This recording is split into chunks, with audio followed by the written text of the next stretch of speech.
Hello good evening students, मैं हूं दीक्षा। आज मैं आपको पढ़ाने वाली हूं स्पर्मेटोजेनेसिस के बारे में। स्पर्मेटोजेनेसिस जिसे शुक्राणु जनन भी कहते हैं, यह क्रिया पुरुषों के अंदर संपन्न होती है। जो शुक्राणु जनन होती है उसके पहले होती है क्रिया एक जिसे हम कहते हैं गैमीटोजेनेसिस, यानी कि युग्मक जनन। जो स्त्रियां होती हैं उनमें युग्मक जनन के दौरान ओवम का निर्माण होता है और जो पुरुष होते हैं उनमें युग्मक जनन यानी कि गैमीटोजेनेसिस के दौरान किसका निर्माण होता है? स्पर्म्स यानी कि शुक्राणु का निर्माण होता है। तो आज के लेक्चर में मैं आपको स्पर्मेटोजेनेसिस के बारे में बताना चाहूँगी। तो जो वीडियो है उसमें आप बने रहें अंत तक और मैं आपको बहुत ही सिंपल लैंग्वेज में समझाऊँगी, बहुत ईजी लैंग्वेज में समझाऊँगी। तो चलिए देखते हैं। सबसे पहले जो प्राइमरी जर्म सेल होती है यानी कि जनन कोशिका होती है, वो क्या करती है? समसूत्री विभाजन करती है। ये जो स्पर्मेटोजेनेसिस है इसमें समसूत्री, अर्धसूत्री और परिपक्वन ये विभाजन होते हैं। फिर अंत में क्या होता है? स्पर्म्स का निर्माण होता है। तो सबसे पहले एक क्रिया होती है जिसे हम कहते हैं गैमीटोजेनेसिस। गैमीटोजेनेसिस या इसे युग्मक जनन भी कहते हैं। गैमीटोजेनेसिस को क्या कहते हैं? युग्मक जनन।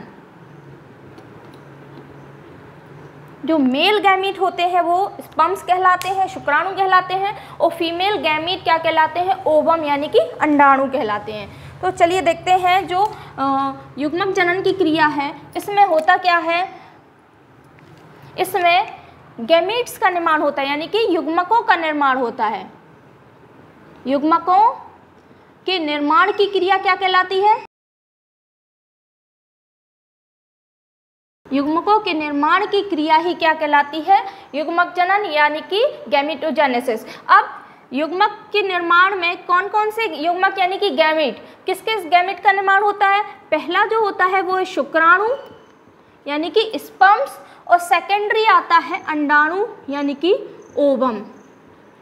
तो स्पर्म और ओवम, शुक्राणु और अंडाणुओं का निर्माण गैमीटोजेनेसिस के थ्रू होता है। इस क्रिया में जो शुक्राणु जनन की क्रिया है उसमें क्या होता है? वो पुरुषों में होती है, और अंडाणु जनन की क्रिया वो किस में होती है? स्त्रियों में होती है। तो आज के लेक्चर में मैं आपको बताना चाहती हूँ शुक्राणु के निर्माण की क्रिया जिसे हम क्या कहते हैं? शुक्राणु जनन। तो आज का लेक्चर में क्या है? शुक्राणु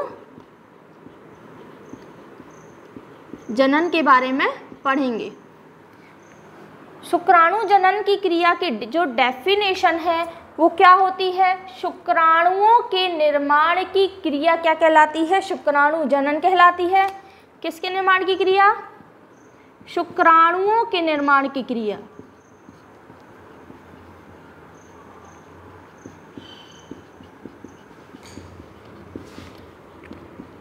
शुक्राणुओं के निर्माण की क्रिया क्या कहलाती है? शुक्राणु जनन कहलाती है, जिसे इंग्लिश में कहते हैं स्पर्मेटोजेनेसिस। क्या कहते हैं? स्पर्मेटोजेनेसिस कहते हैं। ये जो क्रिया है वो 2 स्टेप्स में होती है, 2 चरणों में पूरी होती है। तो सबसे पहले हम देखेंगे ये जो प्राइमरी जर्म सेल होती है, प्राइमरी जर्म सेल जिसे क्या कहते हैं? प्राथमिक जनन कोशिका कहते हैं। क्या कहते हैं? प्राथमिक जनन कोशिका। यहाँ पे हम इंग्लिश वर्ड यूज़ करेंगे। सबसे पहले क्या होता है? Primary germ cell. ये क्या है? प्राइमरी जर्म सेल यानी कि प्राथमिक जनन कोशिका। ये क्या करती है? शुक्र जनन नलिका के सहायता से शुक्राणुओं का निर्माण करती हैं, और जो शुक्राणु के निर्माण की क्रिया है वो मैं आपको चैप्टर 3 के फर्स्ट लेक्चर में बता चुकी हूँ। शुक्राणुओं के निर्माण की क्रिया कहाँ होती है? ये होती है टेस्टिस में। कहाँ होती है? टेस्टिस में। और अंडाणुओं के निर्माण की क्रिया कहाँ होती है? वो होती है ओवरी में। अब हम देखेंगे जो टेस्टिस में क्या होती हैं? शुक्र जनन नलिका होती हैं, वो हेल्प करती हैं स्पर्म्स के निर्माण के लिए। सबसे पहले प्राइमरी जर्म सेल, ये यहाँ पे दिखाई दे रही है प्राइमरी जर्म सेल। ये समसूत्री विभाजन करके क्या बना लेती है? 4 स्पर्मेटोगोनिया का निर्माण करती है। जो प्राइमरी जर्म सेल होती है वो बार बार क्या करती है, समसूत्री विभाजन करती है। पहले ये समसूत्री विभाजन के द्वारा 1 से 2 सेल्स बनती हैं, फिर 2 से 4 स्पर्मेटोगोनिया बनती हैं। ये जो सेल्स है ये क्या कहलाती हैं, स्पर्मेटोगोनिया। इन्हें क्या नाम दिया गया है, स्पर्मेटोगोनिया।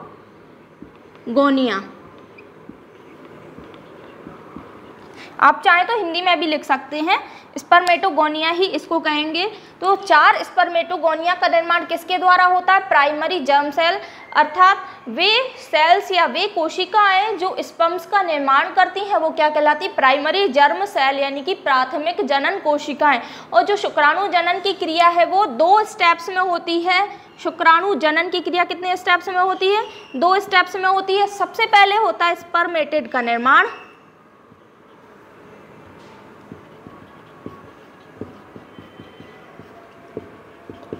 स्पर्मेटेड का निर्माण, और सेकेंडरी आता है स्पर्मेटेड का कायांतरण। कायांतरण मतलब कि उसका रूप बदल जाना यानी कि शरीर में परिवर्तन कर लेना। तो सबसे पहले हम देखेंगे स्पर्मेटेड का निर्माण। जो स्पर्मेटेड के निर्माण की क्रिया है वो 3 स्टेप्स में होती है। सबसे पहले आता है गुणन अवस्था। कौन सी अवस्था, गुणन अवस्था। दूसरा होता है वृद्धि अवस्था और तीसरा होता है परिपक्वन अवस्था। परिपक्वन अवस्था अर्थात हम ये कह सकते हैं ये जो यहाँ से लेकर के यहाँ तक की क्रिया हो रही है, कहाँ से यहाँ तक, ये जो क्रिया है ये कहलाती है मल्टीप्लिकेशन फेज यानी कि गुणन अवस्था। मल्टीप्लिकेशन फेज, मल्टीप्लिकेशन फेज को हिंदी में क्या कहते हैं, गुणन अवस्था।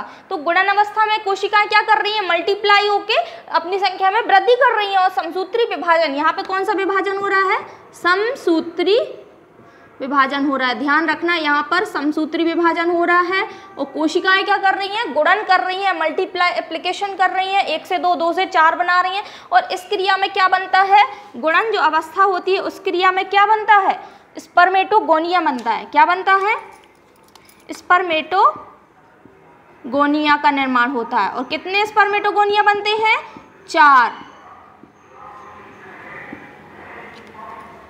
ओके, अब आता है सेकंड ग्रोथ यानी कि वृद्धि अवस्था। ये जो यहाँ पे कोशिका बड़ी दिखाई दे रही है ये कहलाती है वृद्धि अवस्था। ये क्या कहलाती है, वृद्धि अवस्था, यानी कि जिसे ग्रोथ फेज भी कहते हैं। क्या कहते हैं, ग्रोथ फेज।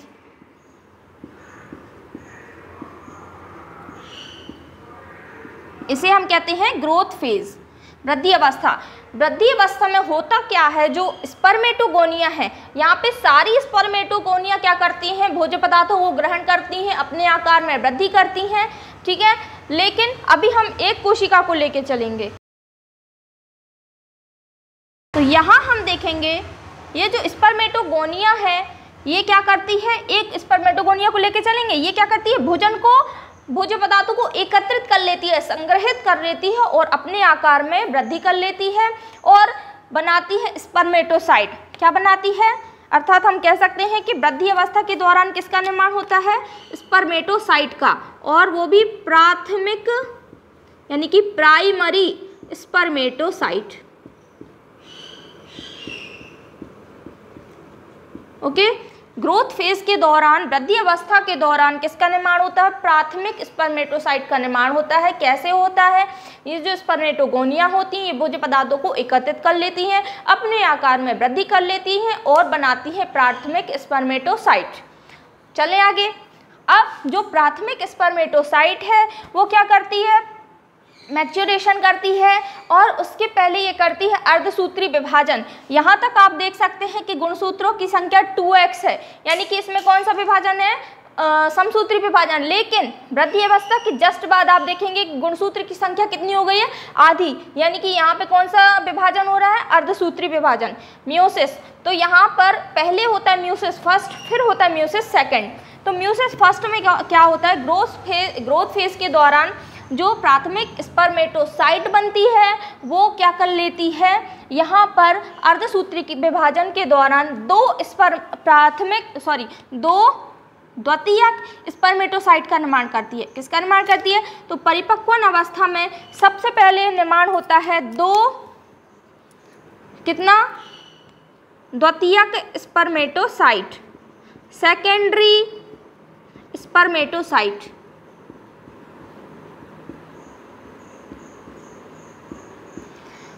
यहाँ पे हम देख सकते हैं ये जो हैं ये कहलाते हैं द्वितीयक स्पर्मेटोसाइट। यहाँ पे हम लिख देते हैं कि सेकेंडरी स्पर्मेटोसाइट, ये हो गया सेकेंडरी स्पर्मेटोसाइट। अब सेकेंडरी स्पर्मेटोसाइट के बाद क्या होता है, यहाँ पर ये इसके बाद हम देखेंगे यहाँ जो डिवीज़न हो रहा है इस अवस्था में, यहाँ होता है मैच्योरेशन डिवीज़न यानी कि परिपक्वन विभाजन। यहाँ पे कौन सा विभाजन होता है, परिपक्वन अवस्था में परिपक्वन विभाजन, और परिपक्वन विभाजन के दौरान बनता है स्पर्मेटिड। तो परिपक्वन अवस्था में किस किस का निर्माण होता है, सबसे पहले होता है द्वितीयक स्पर्मेटोसाइट, फिर निर्माण होता है स्पर्मेटिड का। ठीक है, तो इसमें दो चीज़ों का निर्माण होता है, पहले द्वितीयक स्पर्मेटोसाइट और ये कहलाती हैं चारों सेल्स जो हैं वो क्या कहलाती हैं, स्पर्मेटिड। ये क्या कहलाती हैं, स्पर्मेटिड। स्पर्मेटिड के निर्माण के बाद क्या होता है, स्पर्मेटिड का कायांतरण। तो अभी क्या चल रहा था, स्पर्मेटिड का निर्माण, अब स्पर्मेटिड का निर्माण हो गया है तो सेकेंड पॉइंट आता है स्पर्मेटिड का कायांतरण।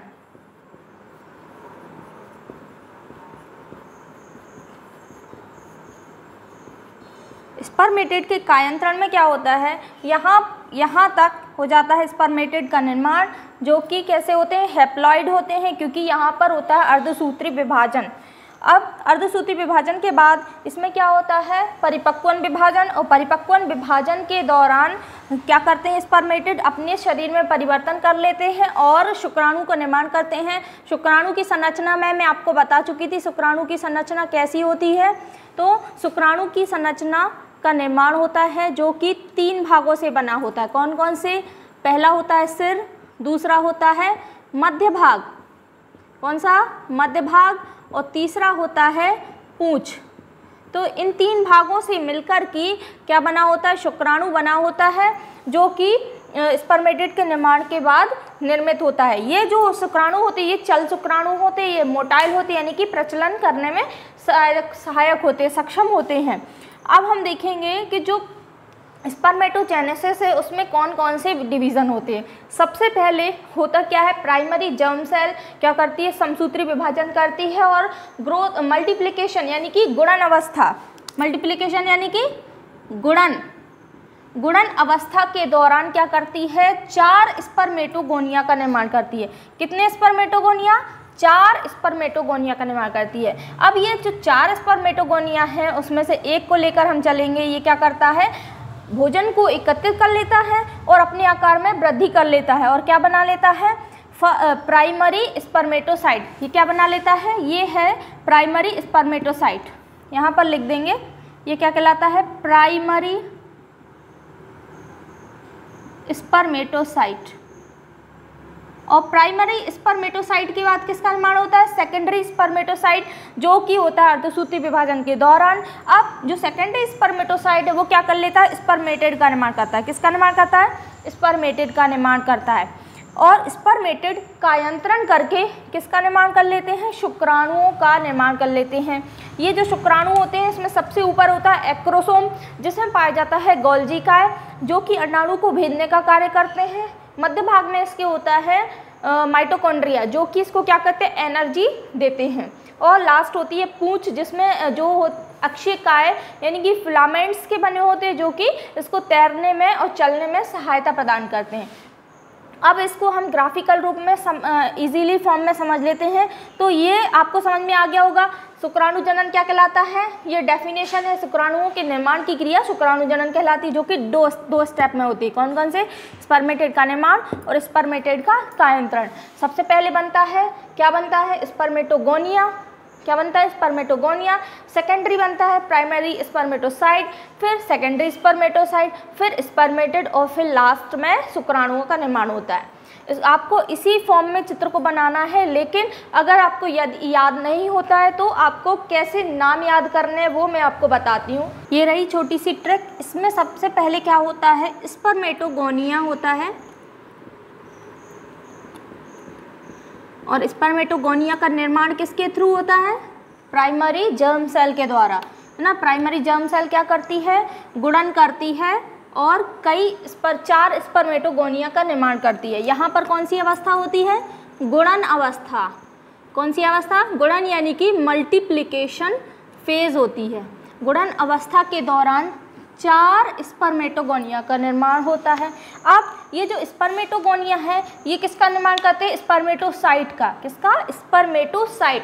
अब इसमें पहले होता है प्राथमिक स्पर्मेटोसाइट, प्राथमिक स्पर्मेटोसाइट। फिर प्राथमिक स्पर्मेटोसाइट जो है वो बना लेता है द्वितीयक स्पर्मेटोसाइट।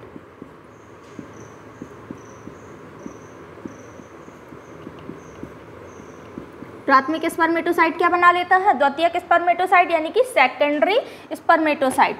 यहाँ पर होती है गुणन अवस्था के बाद, यहाँ पर कौन सी अवस्था होती है, वृद्धि अवस्था होती है, जिसके दौरान ये क्या कर लेती है, भोजन को एकत्रित कर लेती है और अपने आकार में वृद्धि कर लेती है और फिर क्या बनाती है, द्वितीयक स्पर्मेटोसाइट। इसके बाद कौन सी अवस्था आ जाती है, परिपक्वन अवस्था। कौन सी अवस्था, परिपक्वन अवस्था। ये 3 अवस्थाएं इसमें पाई जाती हैं। तो 3 अवस्थाओं के बाद क्या होता है, द्वितीयक जो स्पर्मेटोसाइट है वो किसका निर्माण कर लेती है, स्पर्मेटिड का निर्माण कर लेती है। किसका, स्पर्मेटिड का निर्माण कर लेती है। अब जो स्पर्मेटिड का निर्माण होता है वो किसके दौरान होता है, मेटामॉर्फोसिस के दौरान, यानी कि कायांतरण के दौरान इसका निर्माण होता है। तो यहाँ पर कौन सी क्रिया होती है, मेटामॉर्फोसिस। तो स्पर्मेटिड का निर्माण हो जाता है और यही स्पर्मेटिड क्या करते हैं, स्पर्म से यानी कि शुक्राणुओं का निर्माण कर देते हैं। तो ये हो जाती है शुक्राणु जनन की क्रिया, और शुक्राणु के निर्माण की क्रिया ही क्या कहलाती है, शुक्राणु जनन। तो ये रही शुक्राणु जनन की क्रिया ग्राफिकल रूप में। ये आपकी छोटी सी ट्रिक है, यदि आपको नाम याद नहीं होते हैं तो आपको ऐसे नाम याद करना है। अब हम देखेंगे, सबसे पहले क्या बताया था मैंने आपको, जो प्राइमरी जर्म सेल है, कौन सी, प्राथमिक जर्म सेल, जो कि क्या करती है, समसूत्री विभाजन करती है और क्या करती है, 4 स्पर्मेटोगोनिया का निर्माण करती है। 1 से 2, 2 से 4 स्पर्मेटोगोनिया का निर्माण हो जाता है। किसके दौरान, समसूत्री विभाजन के दौरान। यहाँ पर कौन सा विभाजन होता है, इसके ऊपर कौन सा होता है, समसूत्री विभाजन होता है। अब एक कोशिका को यदि हम लेके चलते हैं, ये क्या करती है, भोजन को ग्रहण करके आकार में वृद्धि कर लेती है और ये बनाती है प्राथमिक स्पर्मेटोसाइट। ये क्या है, प्राथमिक स्पर्मेटोसाइट है। दोबारा से समझा रही हूँ ताकि अगर जिसको भी समझ में ना आए वो उसको स्पष्ट रूप से समझ में आ जाए। ये प्राथमिक स्पर्मेटोसाइट है, ये क्या कर लेती है, अर्धसूत्री विभाजन करती है और हैप्लॉइड कोशिकाएं बनाती है।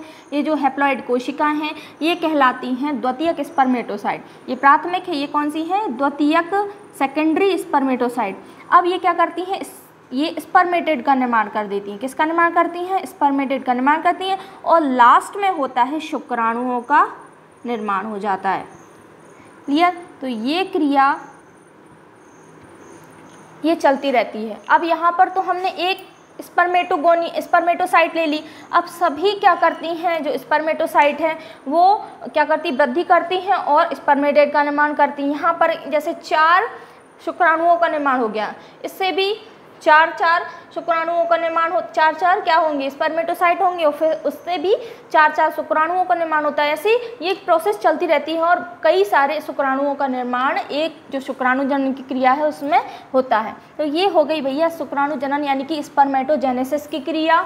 तो ये इसका ग्राफ है। यदि आपको नाम याद नहीं होता है तो आप इसके दौरान याद करेंगे, स्पर्मेटोगोनिया, फिर स्पर्मेटोसाइट, प्राथमिक स्पर्मेटोसाइट, फिर द्वितीयक स्पर्मेटोसाइट, फिर स्पर्मेटिड और लास्ट में स्पर्म्स, जिसकी क्रिया क्या कहलाती है, इसके निर्माण की क्रिया क्या कहलाती है, शुक्राणु जनन। तो ये रही शुक्राणु जनन यानी कि स्पर्मेटोजेनेसिस की क्रिया। तो स्टूडेंट्स आज का लेक्चर यही समाप्त करते हैं। आपके जो भी डाउट्स हों आप कमेंट बॉक्स में जाके या फिर टेलीग्राम लिंक में जाके पूछ सकते हैं। और वीडियो पसंद आया तो अपने सारे दोस्तों को शेयर करना ना भूलें और चैनल को सब्सक्राइब करें। Thank you.